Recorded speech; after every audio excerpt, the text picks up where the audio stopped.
All right, thank you all for joining me again for another episode of Navigating Consciousness.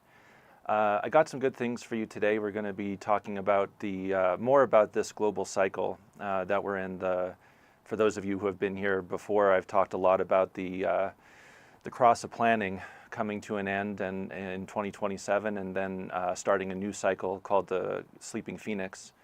And I'll be getting into some detail, more so about the cross of planning, the cross that we're still in, because that is the background frequency. And I feel like we're really being asked to set a solid foundation so that we're, in a good spot for the changeover. So it's good to know, what the background energy is and how it's all affecting us, and I'll be getting into that today. Before I do that, I just wanted to touch on a kind of a synchronicity, I suppose, that's been happening. Today, Amazon released their AI chatbot, and it's called Q. And what's interesting about that is that for those of you who are following the sort of drama at OpenAI, which are the developers of ChatGPT, the CEO, Sam Altman, I don't know exactly if it got resolved or whatever, but he got fired. This was like a couple of weeks back maybe. And one of the things that came out was that there was some kind of disagreement between Sam and the board about the direction that things were going, and it had to do with a discovery that Sam Altman called the Q process. And I don't know what the details of that are, but there's AI and Q, and then we had all those the Q drops at the end of the Trump presidency, and no one really knows who was putting those out. Maybe it was an AI calling itself Q. There seems to be something about this letter Q and the development of AI.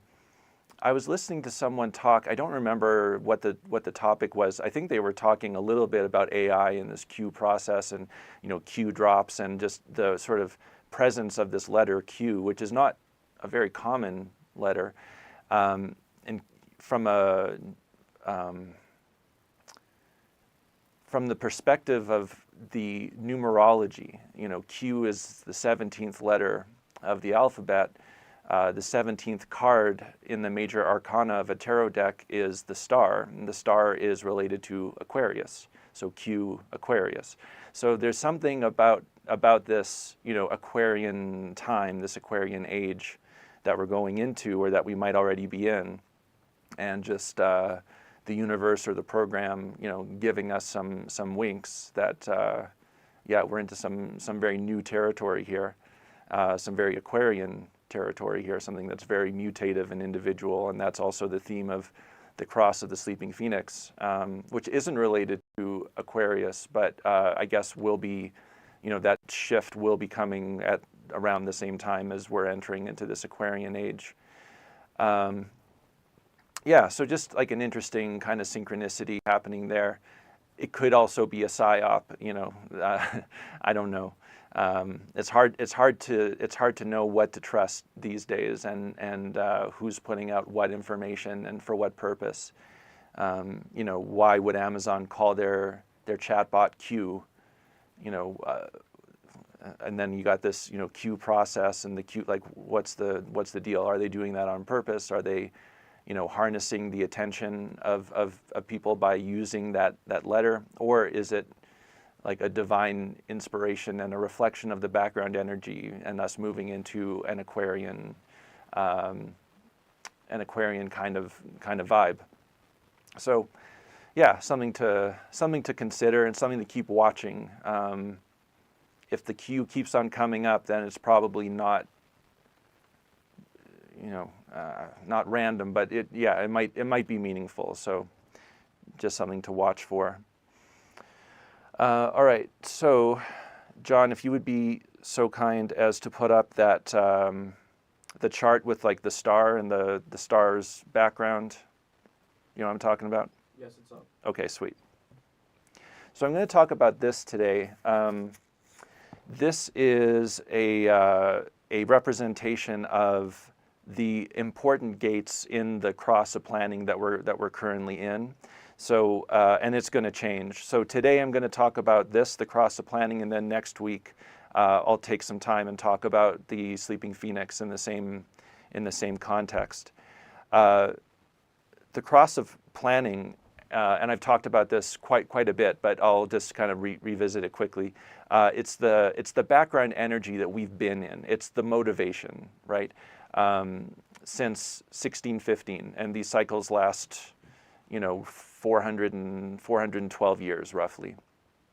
So we'll be moving out of it in 2027, but it's already, we're well in it. We're well into that transition, and have been probably since around 2020, the last 7 years, being sort of the lead up to the new.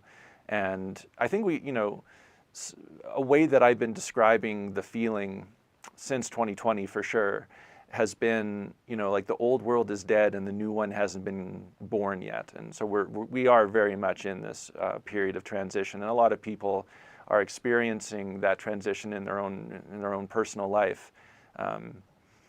People leaving marriages, people leaving jobs, finding new careers, moving to different places, lots of different things going on.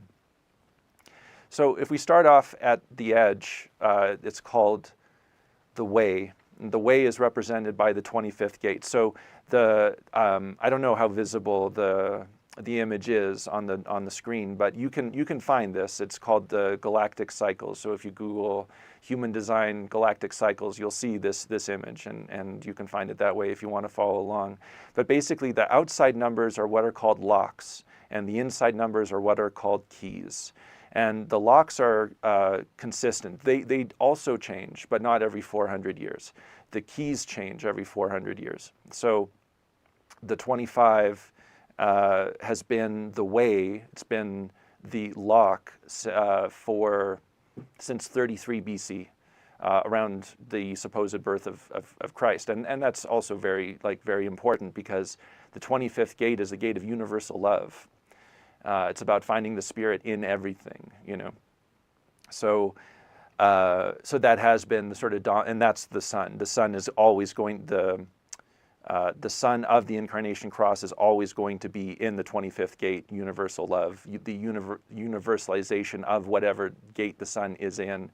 And with the 37 being the key for that gate, for that particular lock, the 37 is, it's very tribal, and it's about needs. There's a mysticism associated with it also, but the 37 and the 40 is on the other side, which is the temple. So the way is the 37 and the temple is the 40. The 3740 is the channel that's dominant right now, and that's the channel of the bargain. It's the channel of the tribe getting their needs met. So, the 37's a lot about love. It's about love and support and affection and touch, and the 40 is the way that we sort of achieve that, right? So the 40 is like, I'll work for you, I'll work for you, you 37s. I'll give you my energy, I'll give you my effort, I'll give you my brilliance, I'll give you all these things, and in exchange you give me all of your support. That can be corrupted very easily, and it has been, of course. And now that we're at the end of this cycle, we're seeing how corrupt things can actually get, where a senator goes in, serves for a few terms and comes out with a net worth of $100 million, making a six-figure salary, right? So that's how the 3740 can also go. I will work for you, but I will make sure that I enrich myself.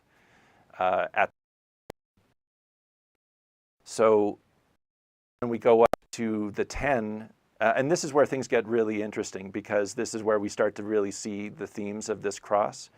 We go up to the 10. The 10 is the gate of behavior, and it's the nature, right? It's the dominant nature in this time, and the dominant nature is the key for that lock is the 9th gate. The 9th gate it's the gate of details. It's focusing on details. When we go across the other way, we get the 16. The 16 is the gate of talent. So kind of like focused on talent, right? The tribe getting their needs met via focusing very specifically on the talents of people who can bring what the tribe needs. And that's very much been, how things have gone. We've been in a very focused period, a period that's very focused on very minute details. And the people who have the talent for the focus tend to do pretty well. If you're a computer programmer and you can sit for 12 or 15 hours and write code, you're probably in a pretty good position right now. That sort of idea.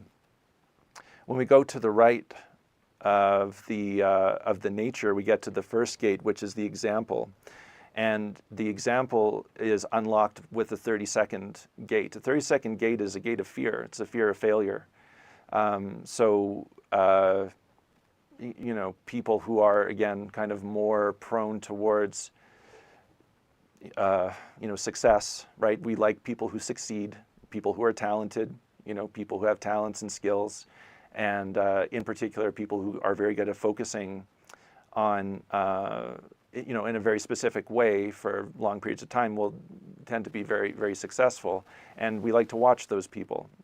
If you're a professional athlete, you're going to be doing the same movements all day, every day. You're going to be honing those talents, and you'll be successful. These are the people that we tend to like to watch, the role models. So the role models are the ones who have a fear of failure, and who focus very strongly on success. So this is very much like the background energy, right? This is people have the cross of planning as a personal incarnation cross, right? And these are people who are very good at planning and organizing and operating within large institutions. I know one guy with the cross of planning. He's a nuclear engineer. He's a manager in a nuclear power plant. I know another guy who has a cross of planning. He's like a lifelong politician.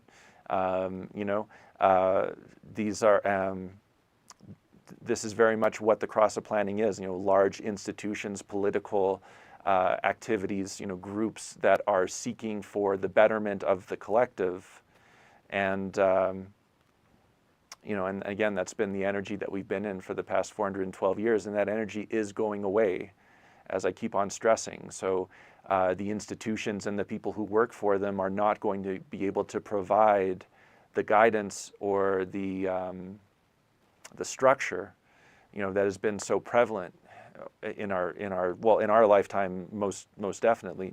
And there's a reason why in our lifetime, people born since the early 60s, say, especially, why it's become even more, encompassing. And I'll speak to that in just a moment. I'll just finish the witness. The witness is between the nature and the way, between the 25th gate and the 10th gate. And the witness in this sense is the 61st gate. And the 61st gate is the gate of esoteric knowledge. So even though we have lots of institutions, and it's all in all a pretty conservative age, right? It's about the power structure. It's about people making bargains. I'll work for you. I'll work in your factory. You educate my children. I'll serve in your military. You give me, free education and favorable loans for housing, right? These are the not the patterns, but the bargains that humans have made with their authority, with the external authority. And as long as you can fit into that authority, things have probably gone okay. You get health care when you're sick, your kids get educated, you got a job. When you don't have a job, there's welfare of various kinds. These are all cross-planning things, and again, these are all things that are going to be going away and are going to be replaced with the much more individual energy of the cross of the sleeping phoenix, which I'll speak to next week. But the 61st gate is very important because that's what's available. That's what we can all plug into if we so desire. The revelation, right? The revelation of esoteric knowledge. And Again, since the early 60s, this has really ramped up because we've moved into what's called the first line phase. These locks and keys are based on the precession of the equinox. So it's moving backwards. Instead of starting at number 1, it starts at 6, because all the gates are divided into 6 lines. And usually you start at the first line and move your way up as the planets go, unless they go retrograde, and then they're moving back and forth. But we're in the first line phase, and we're going to be moving into the sixth line phase of the sleeping phoenix in just a few years. The first line phase is all about the foundation. It literally is about taking things apart to the smallest unit. It's the inventor, the scientist, the researcher, taking things apart so you can understand how they all fit together. And so there's been, in a way, the sort of atomization of spiritual truths, and there's been a lot of stuff mixed in with them, but there is very much the opportunity, and this is really where I think the focus should be. Here is the opportunity, here is where the foundation can be set, so that as we go through this transition, we're grounded in our own spiritual truths that work for us, that we can glean from the collection of spiritual truths that are available.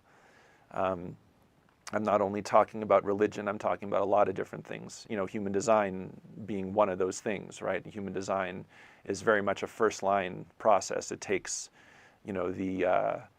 takes the Kabbalah from Jewish mysticism, it takes astrology, it takes the I Ching, it mixes it all together, and then you have this, this pretty incredible and accurate system. So. And again, that's something that's going away. The occult wisdom that we all have access to right now, future generations they're not going to care about it in the same way that we care about it. We're going to care about it for the rest of our lives, because we were born post or pre-27. People born post-27 are going to have the witness is going to be different. What's available to them, what they're going to be looking at, what's going to be shown to them is going to be very different, and probably something much more material rather than esoteric. So yeah, this is like a really fun, I don't know, like I've just kind of gotten into this. I'm just starting my journey into this part of human design, but I find it very fascinating, and I wanted to bring it up in the podcast today. All right, so I have a guest in the studio.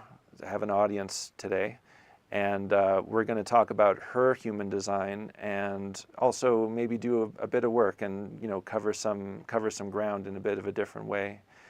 So let me just pull up the chart here. Okay. So Jillian, first of all, thank you again for being here today. I really appreciate your presence. You're very new to human design, correct? And John, do you have her chart up? Awesome. Okay, so should I give you a bit of background about human design? Please. Yeah, okay. So the long and short of it is that there are four different energy types. Let me back up even further. Since 1781, humanity mutated from a 7-centered energetic being to a 9-centered energetic being. So the chakra system as we know it is correct, but it's outdated. It belongs to the human form that existed before the discovery of Uranus in 1781. So the 7-centered beings were very much built for dominance, hierarchy, power, this kind of stuff. And so that's what they engaged in, and that's what gave them the opportunity to be like the dominant force on this planet and kind of shape it according to their needs. The 9-centered beings which is us, are not here for the same thing. We're not built for that, right? And so, there's this perception that we're weak, that we've gotten soft and like all this other stuff, right? And when you look at what humans used to be like, they were much hardier and stronger and, could do things physically that we can't or just don't have any interest in. Like, the example I've used before is, I have zero interest in putting on a helmet and getting on a horse and cutting some dude's head off for my king, right? But that would have been, and we try and understand what the motivation was for people to be doing that. And there's no real way for us to understand that because we're not the same people. We're not designed for the dominance and the hierarchy, and whoever's like the man is who we follow, without question. Nine-centered beings we're here to live an easier life and to really do what we're in the mood for, what's correct for us energetically, what we have the energy for, what feels right for us. But we've all been heavily conditioned by the seven-centered systems, because, again, talking about the cross of planning and the institutions that have developed in that time, they were developed by seven-centered beings.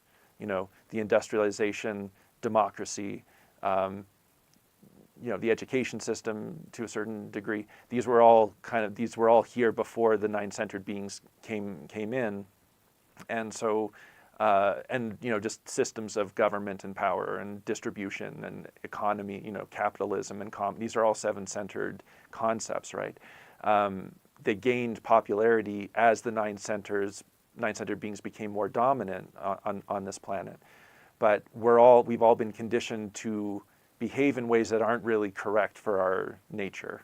And so we're relatively unsatisfied, or bitter even, right, depending on the severity. So with the development of the nine-centered being, you have 4 auric types. You have manifestors, reflectors, generators, and projectors. So you're a projector. So projectors are 20% of the population. It's a smaller cohort. Most people are generators. So 70% of the population are generators. And what makes a generator is having a defined sacral center. As a projector, you have an open sacral center. So when you have, excuse me, I'm just going to drink some water.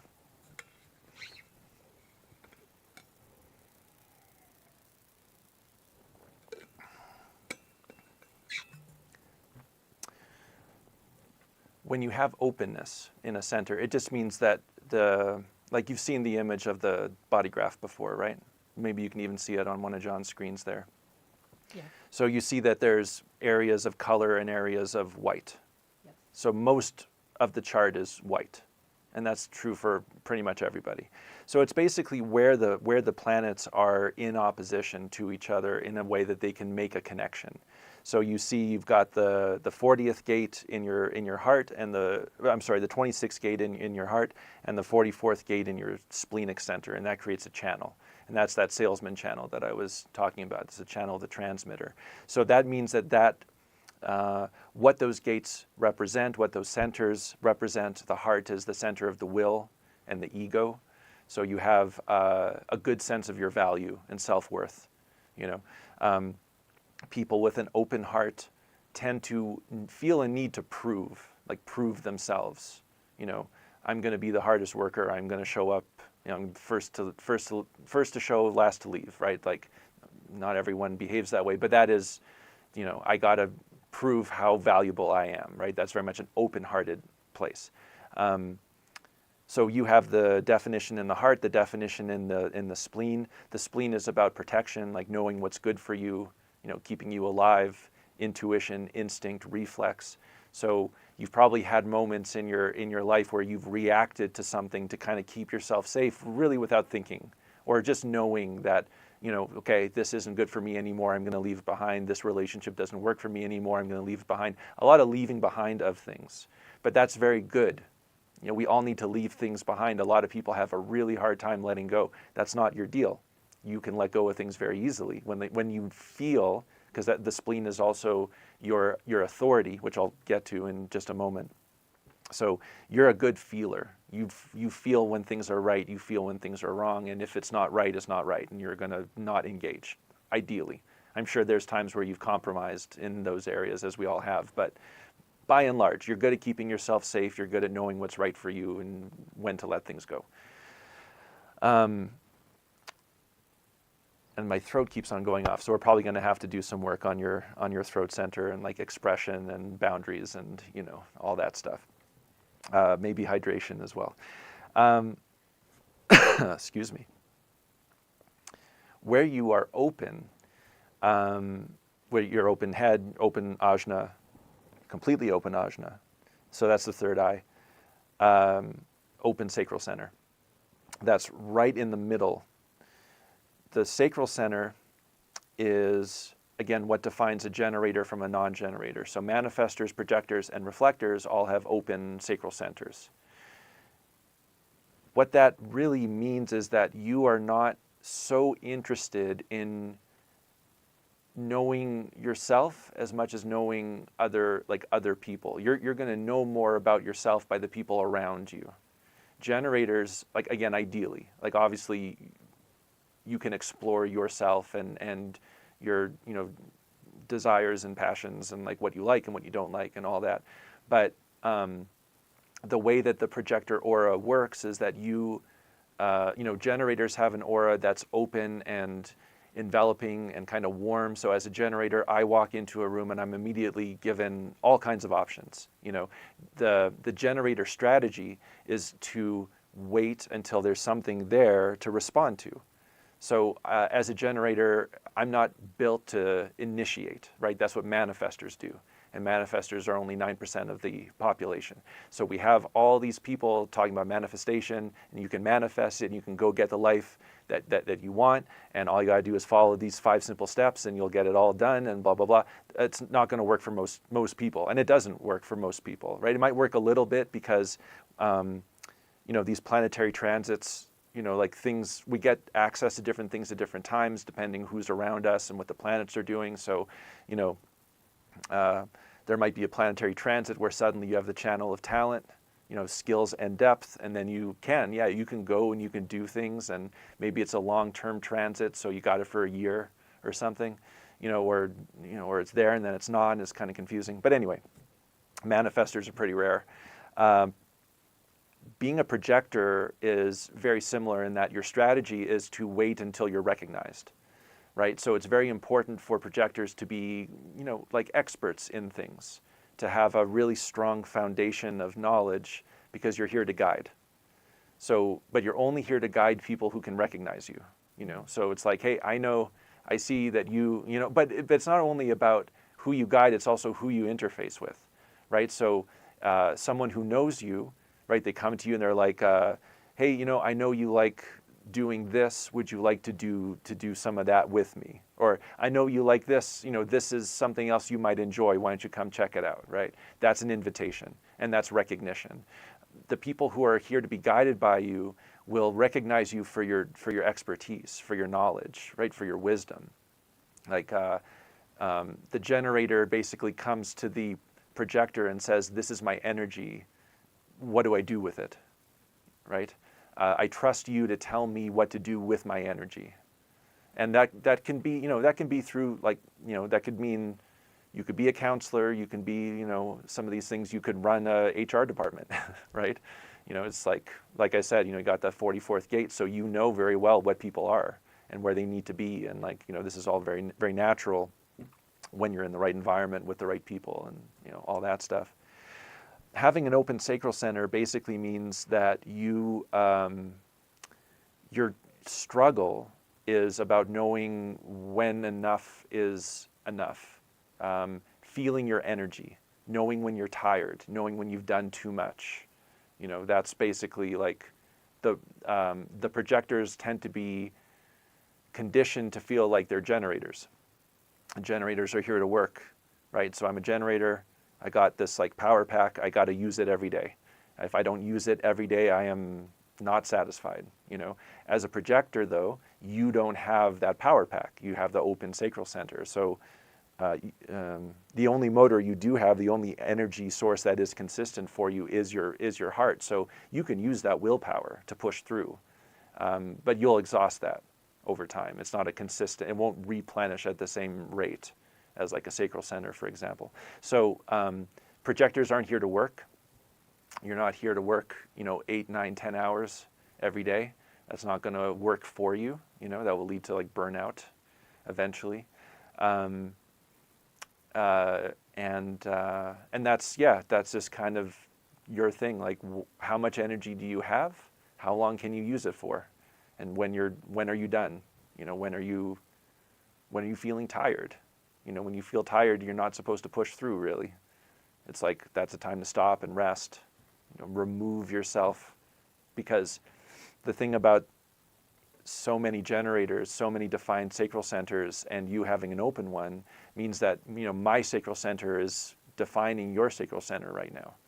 So eventually you'll be saturated. You'll be saturated with generator energy. You won't be feeling yourself anymore. So being able to identify when that's happening for you and taking time for yourself is going to be beneficial. Does that all make sense so far? Mm-hmm. Yeah. Do you have any questions?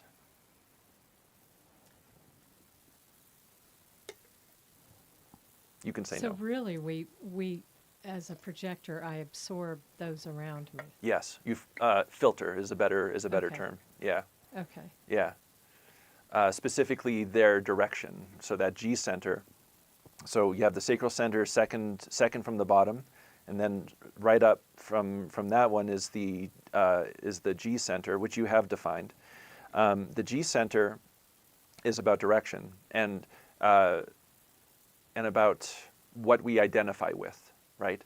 So if you're going to guide somebody, you need to get into their G center. You need to know who this person is and where they're going, so you can give them the appropriate guidance, right? So when you're meeting someone or interfacing with someone, you're filtering the energy of their G center, basically. Okay. Yeah, but you're getting the like totality of it, and the thing about being a projector is that because you have a penetrating aura, when you're one-on-one with someone, like, it's good. As soon as you start bringing more people in, you can only focus on one person. So you'll have people who will maybe feel, and they won't really understand why they're feeling it, but they might be feeling frustrated, they might be feeling angry. Like, people will get angry with you, basically, you know, because you'll either be giving guidance to people without them asking you first. And a lot of projectors, that's their experience. They have a lot to say, they have a lot to give, and they're very excited to share, but they're not doing it with the right people. They haven't been invited to share. And so then the people are like, I didn't, you know, why are you telling me this? Like, I didn't ask, you know. Yeah. The other thing is that, yes, like when you're in a group of like 3 or 4 and you can only kind of focus on one person, your energy goes into that person and then that person. Sometimes there might be some, you know, hurt feelings, like, why aren't I getting your focus? You know, why are you focusing on this person now, right? So yeah, just, you know, knowing again that if you're in a group of 3 or 4, that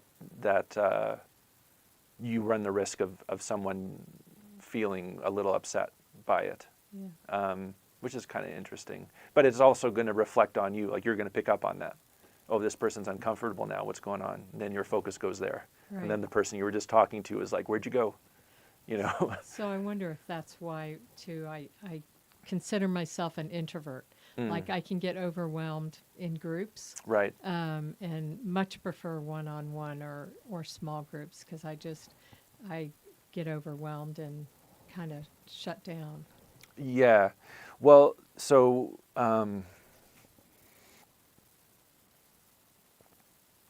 I mean, that would make sense. You're also, so there's a thing called the profile, and you're what's called the 4-6 profile. So each gate in human design, like what I was saying, is divided down into lines. So each gate, so there's 64 gates, and each gate has 6 lines. And then you can go even further, and each line is divided into 6 colors and 6 tones and 5 bases. And there's 1,080 combinations. So, which is an interesting number, but anyway, so when you're looking at the lines of your Sun Earth, so if you look at John's computer there, you see there's 2 columns. There's a column that's like a dark blue, and there's a column that's an orange. The dark blue is called your personality, so that was the position of the planets at the time of your birth. The orange is your design, and that's the position of the planets 3 months before you were born.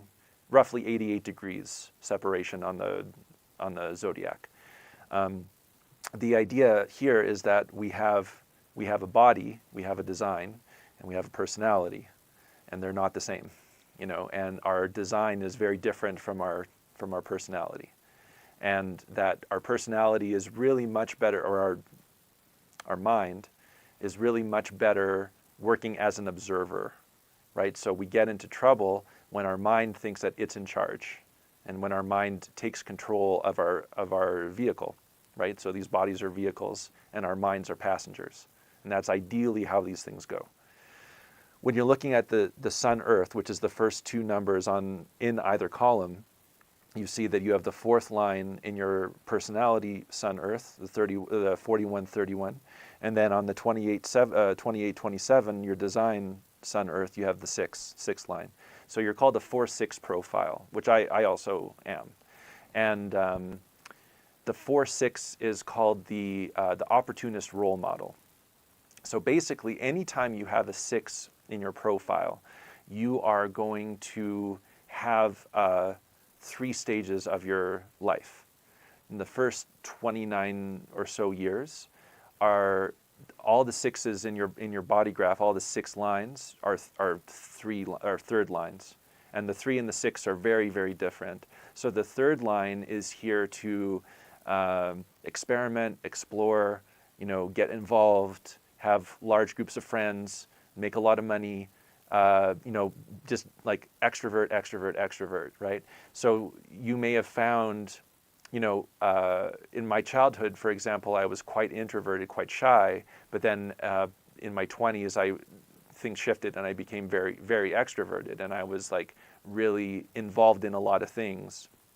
I was involved in, like political things, like I was, an activist or whatever, and I was really involved in like especially the like animal welfare, and so I was like a vegan and did all that stuff, and I was like pretty militant, and had large groups of people that were all of like mind, and we were all kind of working together in that sort of communal way, and then going out to like concerts and seeing live bands and going out to clubs and like just being in large groups of people like all the time.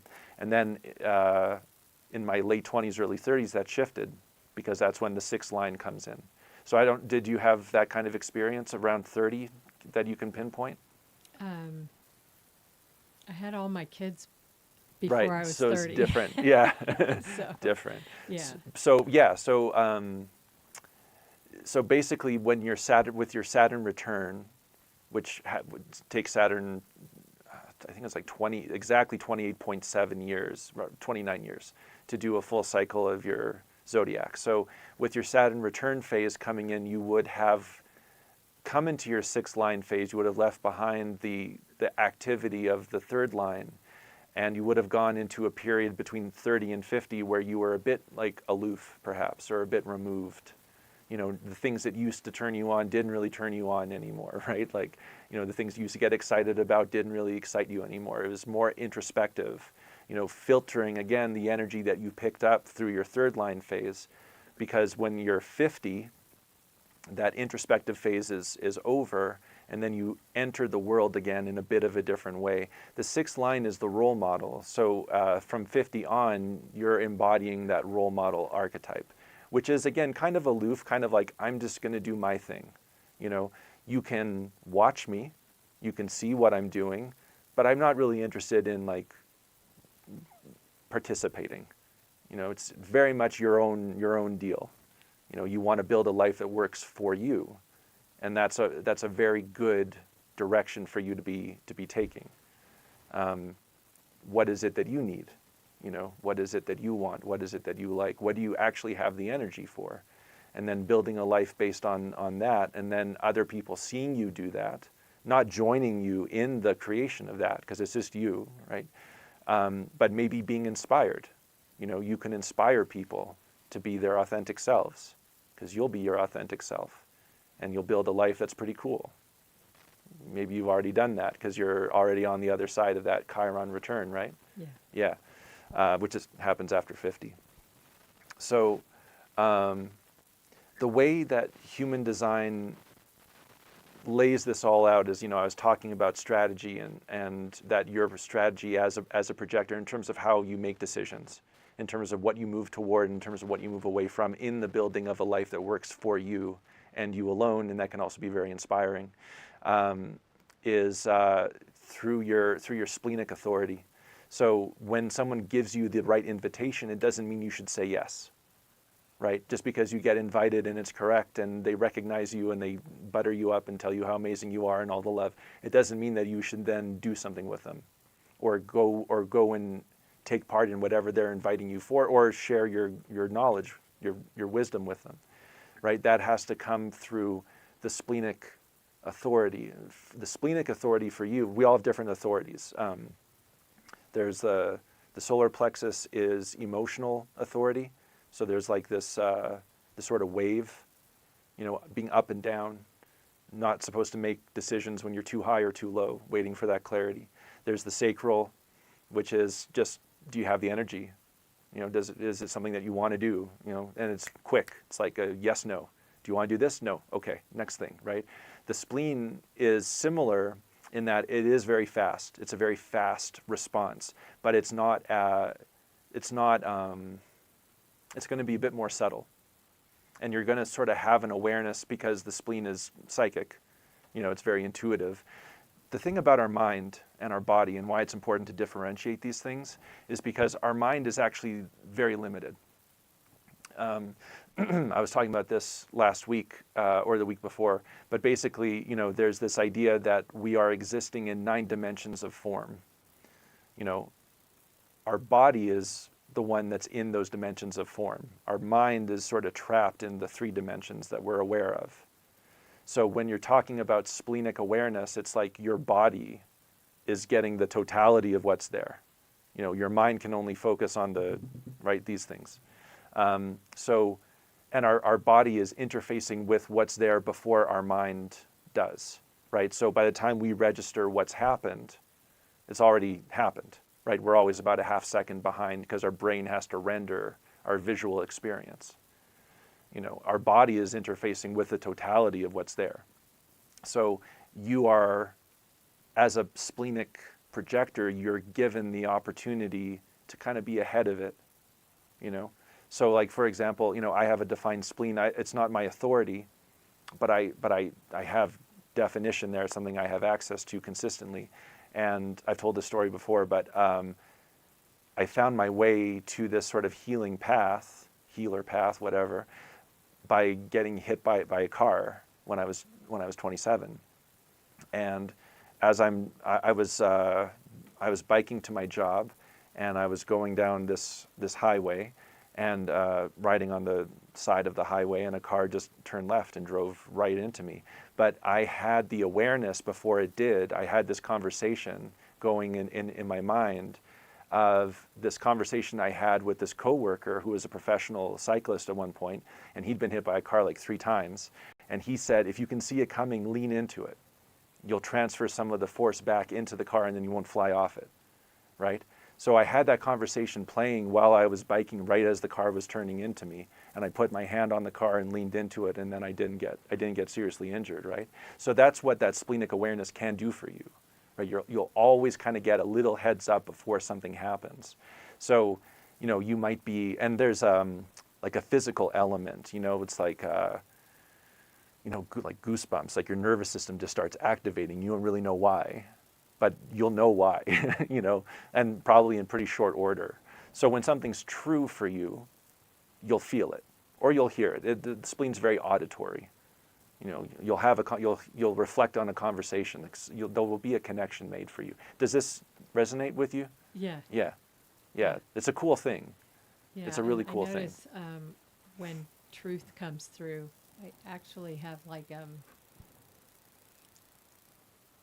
my tongue will flicker Right. within my throat when there's truth happening. Right. Yeah. So there's a lot of throat stuff going on for you. Like, us being in the same room, my throat kind of going off, and then you're bringing that up too. Yeah, that's interesting. So, okay. Is there any questions you had about your body graph before we get into something else? It is so new and foreign to me that Yeah, there's a lot. There's a lot there. Just very quickly, I'll just what's important here. Well, I think we can just get right into the. So there's like things about like diet and environment, motivation, and these kind of things, and I'll just spend a little bit of time on that, and then we can do some work and see what's going on with your throat there. Thank you. Yeah. Let me just pull you up.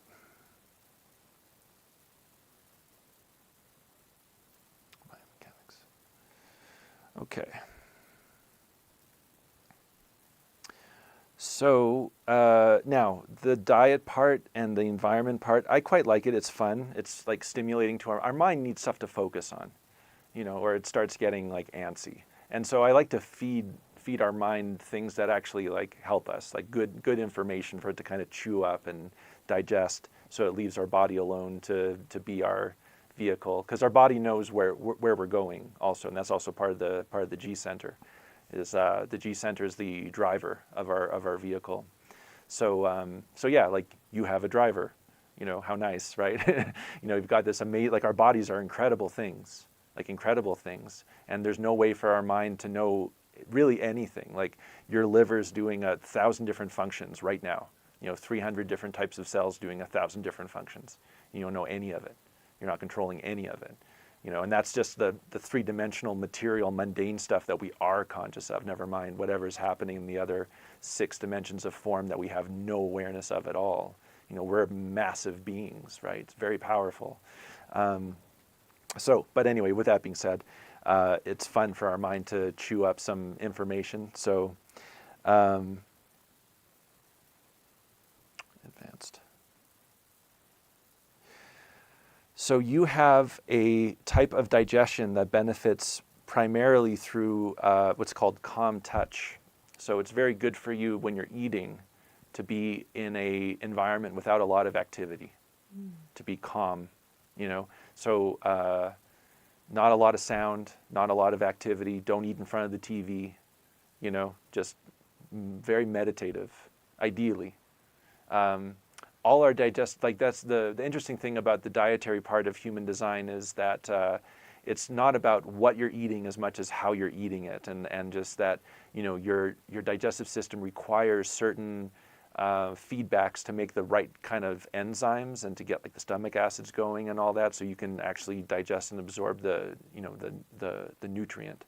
And that's about your brain too, and how your brain works, because our brain is hungry. I don't know what the exact percentage is of calories that go to our brain, but it's a lot. I think it's more than any other organ in our body.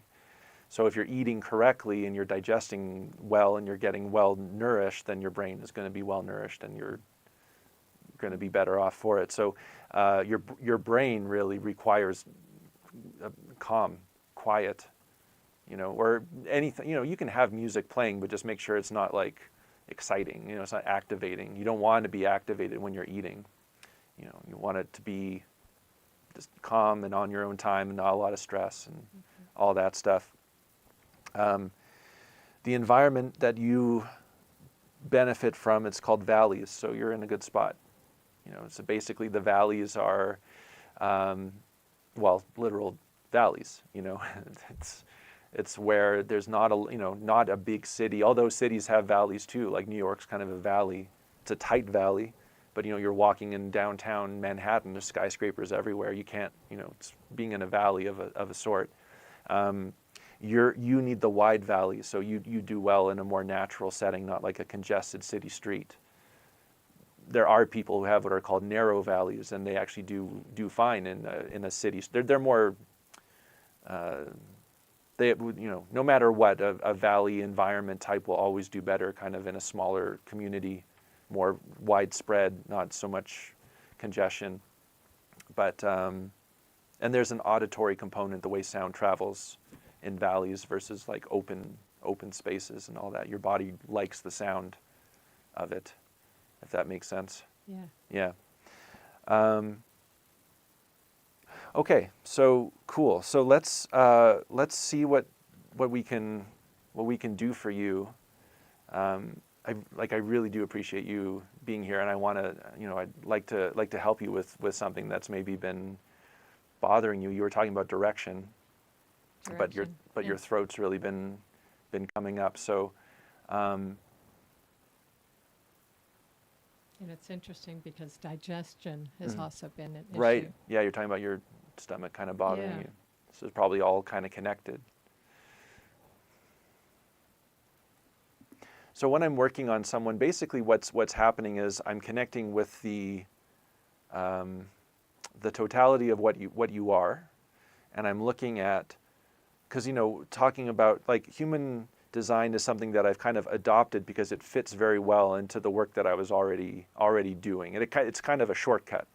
It's like it just gets me there, and then it's like, okay, well, let's see why it's not working this way. So when you have open spaces in your body graph, these are areas where you could be conditioned, right? So like what I was saying, projectors are not here to work, but they're heavily conditioned to be the busiest workers, super slaves. They'll do anything, right? You'll give your energy very willingly when there appears to be a demand, right, for a job or whatever, right?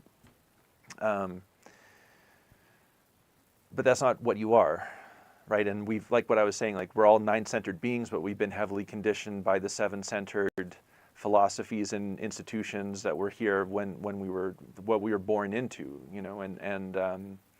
and so we're, having an open heart means that you're going to feel like you don't have an open heart, but just for example, having an open heart means, people feel like they have to prove themselves. You have an open head and an open root. So you're open on your top and your bottom. Both of these are pressure centers. So you're going to feel like you need to figure it out. Whatever your problem is, you need to figure it out. You're going to have all kinds of thoughts, and there's going to be a lot of pressure to them, right? And the pressure's like, oh, I got to follow this. This must be like the thing, but it doesn't actually get you anywhere. It's a hamster wheel. You've got the open root, which is the adrenal pressure, right? It's like, oh, I got to do something. There's this energy, I got to do something with it, right? So when you have the open head and the open root, you're in a pressure cooker. So you're going to feel pressure from both ends, both the sort of more primal kind of physical sense, that adrenalized kind of anxiety. It's like, oh, I'm not feeling good about something, I got to do something so I can feel okay.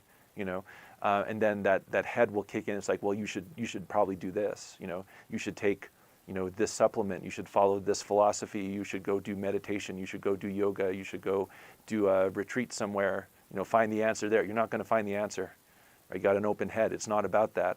You have to find you have to find what your spleen is saying. Your spleen's it's not your head, it's not your mind, right? It's your body, and it's just like a feeling. So you have to follow your feeling, your sense of what's right. Your head and your root are always going to take you off course, basically. The thing about having an open head is you're going to think about things that don't matter. That's basically it. Now, that doesn't mean that you're stuck in that. It just means you have to start recognizing it and shutting it down, right? So we all have circuitry. The circuitry is all based on what's already happened, right? So you behave in a certain way, and then you behave in a certain way, and then you behave in a certain way, and then all the circuitry in your nervous system starts getting reinforced so that that's the dominant pathway. You've done it over and over and over again. Doesn't matter if it's worked or not worked, you keep doing it, your nervous system is going to make that your default. And we've all been conditioned, because again, we've been in this cross of planning where it's like, focus on the details, don't fail.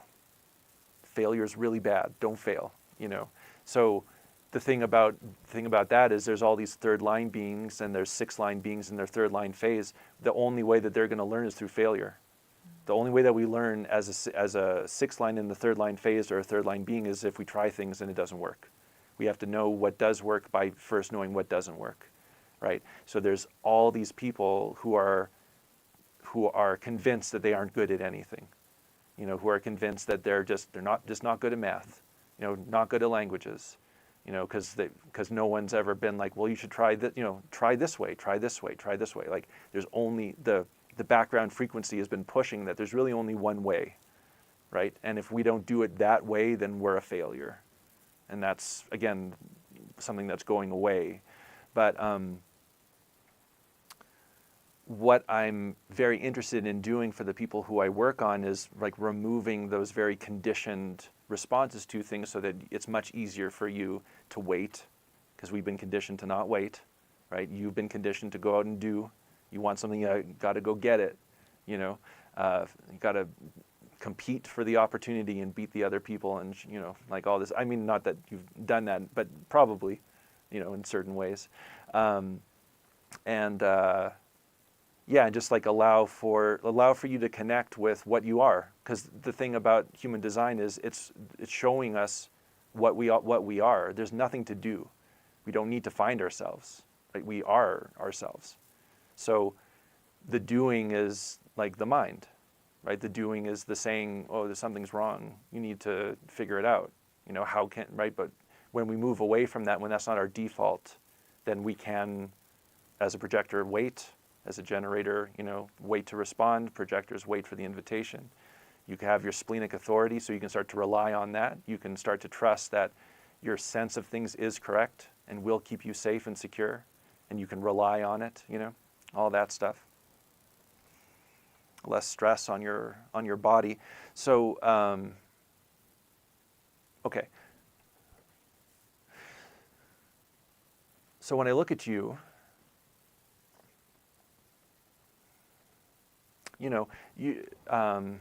projectors are, projectors are kind of here for the future, right? They're here for the next age, for this sleeping phoenix in the 27.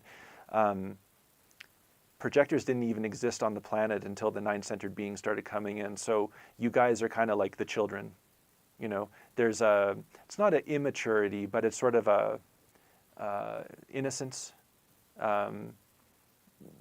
Desire to explore, try things, all that.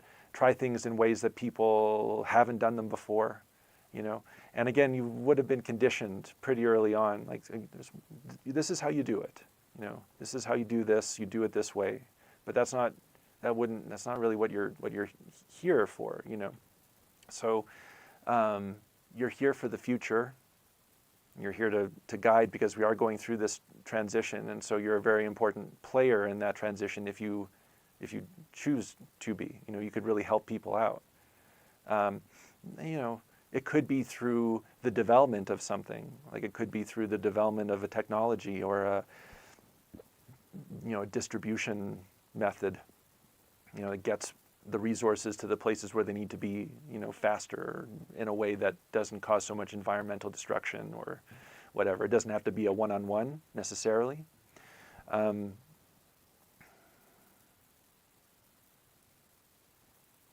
Yeah, so there's something in your nervous system that's just like very, in a way, just very married to the way things are, and it's not yours because you're not here for that. You've developed, a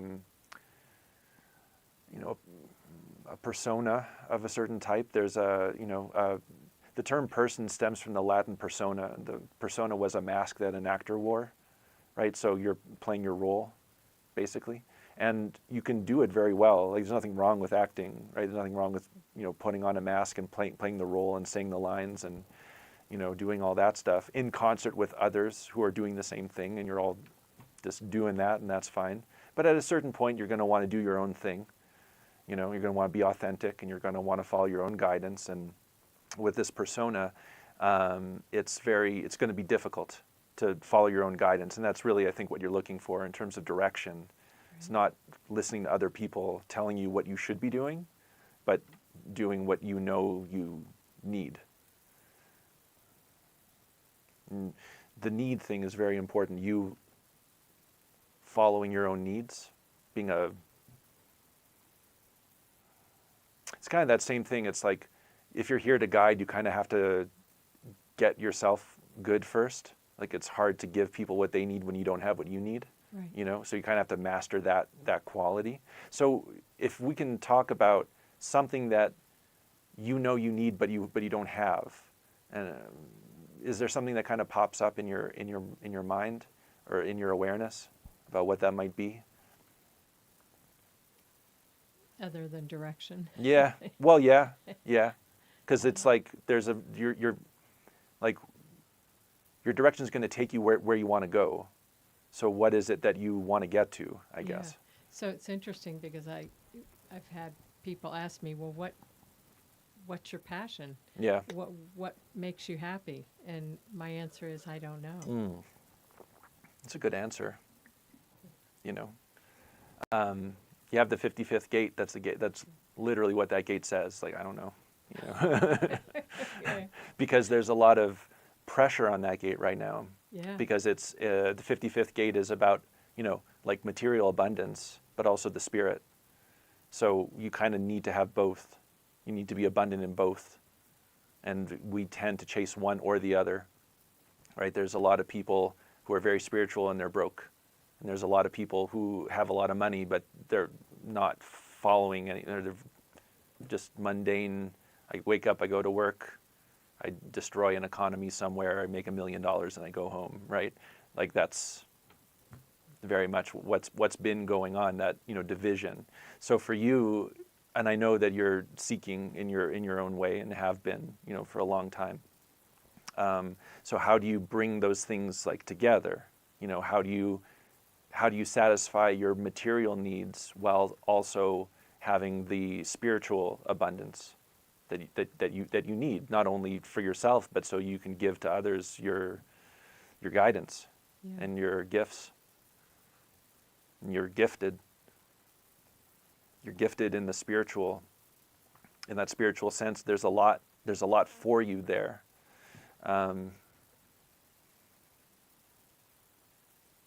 Yeah, and that's actually where we need to look, and it's basically that, you know, that has been sort of the bargain that humanity has played out. You know, there's over the past 400 years or so, especially, and that culminated in the sort of division of church and state, right? Like you can't have both together, you know, and there's a reason for that. It's because the church was incredibly corrupt and was influencing the state, and it wasn't good. And anyway, so so just that sense that, and also the sort of importance, you know, the importance of the material, right? Because you don't want to fail, the fear of failure. Right. That's the background energy. There's no success in the spiritual pursuit. That trail is littered in failure. You know, people who tried and failed bad, like really bad. You know, started following the wrong guy. Happens all the time. You know, next thing you know, like they're broke. They've wasted 10 years of their life. You know, they've been used and tossed. Like, you know what I mean? There's lots of that. So it's safer. It's safer to ignore the spirit and focus just on the like abundance, right? The abundance of the material. When we live in a very materially abundant age, not necessarily spiritually abundant though, but in the future that's going to shift. You know, we'll still have the abundance, but there will be an easier time of pursuing our own interests and what actually feeds our soul, because we won't have this bargain hanging over our heads like, well, got to go to work, you know, can't pursue my own interests, right? I've promised this person I'll show up every day and they pay me, and my kids need braces and, you know, whatever else, right? So, okay. Yeah. So just when I look at your nervous system, and this is primarily where my work has gone. There's a number of reasons. It used to be actually quite different, but there's been a number of shifts in the background, and so there are things that I used to work on I don't really need to work on anymore because the pressure just isn't there, you know, because we're moving. The Earth is going through its own like ascension process. The frequencies are being elevated, and we're being asked to kind of keep pace, right? To elevate our own frequency. So the things that couldn't maintain their presence on this planet as we go through this process, they're pretty much gone at this point.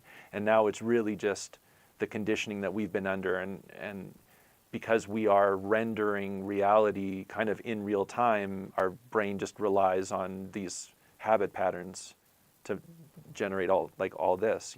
What you're seeing is not there. What's there is light, and the light comes in through your eyes and hits your brain. Your brain creates an image, generates it, projects it out through your eyes. Different part of your brain registers that image, makes minute adjustments to give the illusion of continuity, right? Narrow spectrum. We're not seeing most of what's there, but that's how it's going. So so there's these very strong pathways that are just basically getting you to ignore your spirit and the abundance that lives there for you, and that's also going to really affect your ability to connect with your splenic authority, because your splenic authority is intuitive. It's not. I mean, there's a capitalistic quality to it, like most definitely, because that's also about survival. Making sure you have enough so you can live another day and pass on your genetics and all that stuff. But yeah, there's an opening that we can create for you, and the digestive issues seem to be connected to it. It's because you're sort of gorging on one thing or one type of thing, and you're not getting the full complement. So your gut's getting kind of like irritated from having to just digest the same thing like over and over again, and it's not really. You're just missing certain elements, not only in your digestion of food. So there might actually be a literal dietary change that's required of you, but that's the thing, you need to let your spleen tell you when you're supposed to eat something, right? When it's actually good for you or not. And again, people with open spleens, they have a real hard time with this stuff because they don't have that consistent presence of, yes, this is good for me now. Then they've been conditioned to eat a certain way, consume a certain way, digest a certain way, protect themselves in a certain way. So, so there might be an actual dietary thing, but then we're also talking about experience, and we're talking about just what you're opening yourself to and what's coming in and how you're breaking it down and, all that stuff. And so I just get the sense that you've been pursuing your spiritual diet, for lack of a better term, and it's a lot of prepackaged stuff, So it hits the spot, but it's not fresh, and you haven't put your hands in it and made it with your energy. And that's actually what you're being asked for, is to start get the raw ingredients and bring them together in your kitchen. Don't go to someone else and see how they've already done it and copy it, if you understand what I'm getting at. And it's the frozen foods and all that, you can get, in at this time, you can get some real, there's these frozen meals that I have sometimes. They're amazing. They're so good. It's these Indian dishes with lamb, and it's delicious, and it's all organic and non-GMO and all that. But still, it's a frozen meal. It's not the same thing. It's something I do when I don't have the time, right? So you've just kind of been conditioned to follow in a certain way, but you have the alpha channel. You're a leader, so people will come to you for that leadership, right? And it's not leading a Fortune 500 company, but you could do that too, if the invitation's there, right? But just in that spiritual sense, being a spiritual leader, and people coming to you for that guidance, and that's going to be a very important position moving forward, because as the cross of planning exits and Sleeping Phoenix moves in, all the institutions, all the authorities, the external authorities that used to guide people are not going to be doing that, right? So, and we already see it. The police don't come when you call. The education system, not so good. All kinds of we can't trust. Can't trust doctors or hospitals because they've all been kind of bought by pharmaceutical companies and all this different things. as these institutions continue to get hollowed out and it becomes very important for people to find real alternatives that can help them, like that's, again, something that you might find a lot of success in. But you have to get yourself correct first. And yeah. So we're just looking at your going into the thoracic spine, and it's basically right at the T1, so right where your head and body kind of meet, right at that junction. And also that throat thing, I guess. So there's a lot of pressure. There's a lot of pressure on that vertebrae to deny certain things, to ignore certain things. That division, head and body. Your body's trying to tell you all kinds of things, and your nervous system's not bringing it up to your frontal cortex, basically. So there's a lot of ignoring of things that might be actually very beneficial for you. And that's just the conditioning. That's just, I don't know what your childhood was like, but I'm sure there was, just these ideas. You want success. This is how you get it. Don't worry about that. Don't worry about this. You're not going to get what you need by doing that or doing it that way. All that stuff. Follow these simple steps. It's like a recipe book. Right. So it can be changed. Oh yeah. No, we can generate a lot of openness here. It's more on the left side, so the left side is the more feminine. It's the more feminine side. So also, I guess, some suppression of your kind of natural feminine tendencies, and just that's again these aren't going to help you be a success in this world. So you got to kind of ignore them. Projectors are all about success. The sort of keynote of being a projector is feeling successful. So you don't have to achieve success. You need to feel successful. If you understand the distinction there.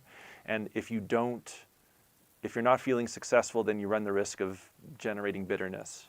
Basically just all the missed opportunities, all the ways that you could have, but you didn't, and who got in your way and who gave you the bad advice and why did I follow this guy and why did I get in that relationship and all this other stuff. None of which would have happened if you had a working splenic authority that would warn you before you entered into the relationship, whatever it is, that this isn't going to work. You're just kind of wasting your time in a certain way or giving your energy to people who don't deserve what you have. Yeah, and then, also just something there is about we're all, for lack of a better term, it's like being a divine being. We're made in the image of our Creator, whatever that might mean.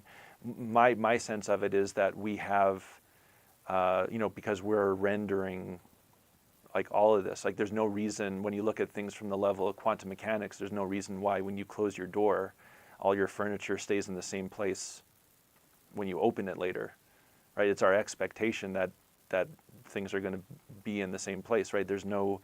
We're all space. It's just particles bumping into each other, fields randomly kind of running into each other and creating disruption. When I put my fingers together, I have the experience of them touching, but the particles that are in my fingers are actually repelling themselves right now. So it's just my expectation of sensation that is creating that sensation, right? So there's a lot of organisms, a lot of life forms in this whatever we're in, that can't do that. They can't render reality the way that we can. And so that's our gift as humans, right? That we are divine in the sense that we can create, and we are creating, and we need to create and generate from that most authentic place. Because if we're not, then we're just kind of building a world for someone else, and one that doesn't really work well for us, right? And but that's a very abstract. It's a very abstract concept, and that has more to do with our right brain, the more feminine, abstract kind of consciousness, and that's been more suppressed than your more masculine, logical, linear, philosophical side. The feminine is actually much more associated with the mundane physical stuff, Whereas the masculine, even though it's logical and linear, it's more philosophical. It's not really interested in like the mundane things unless it involves, money or, safety or protection. So the way that we render this very abstract experience, because it is always changing and your experience is very different from mine, right? I don't know how you see the world, but I know it's different from the way I see it, right? So yeah, just your ability to interface with that most divine feminine part, right? The part that's actually making this all possible and generating a really appropriate reality for yourself. And then maybe teaching people how you did that or showing people how you did that and how they might do it for themselves. Not by following your model, but just the very fact that you did it would be inspiring, right? And that's the whole 6-line thing. Yeah, just the belief that you can be an inspiration to people. The awareness that that's like your role in a certain way. Yeah, and that it's not about proving yourself or anything like that. It's just what you are. So some acceptance. Yeah, just clearing out all the things that told you you're not what you are, and then just accepting the space that gets created there and working from that place and seeing what happens. Okay. So just as I'm removing all these influences from your central nervous system, primarily around that thoracic spine, the first vertebrae there, and all the interference with the head-body communication and whatnot, just also doing some defragmentation, so just basically like making sure all the files are in the right folders, and that there's no little pieces of these programs like still in operation, and that everything is getting adjusted correctly. It's going to be about a 3-day process. These defrags tend to take a little bit of time. Okay, we'll pause there. Any questions?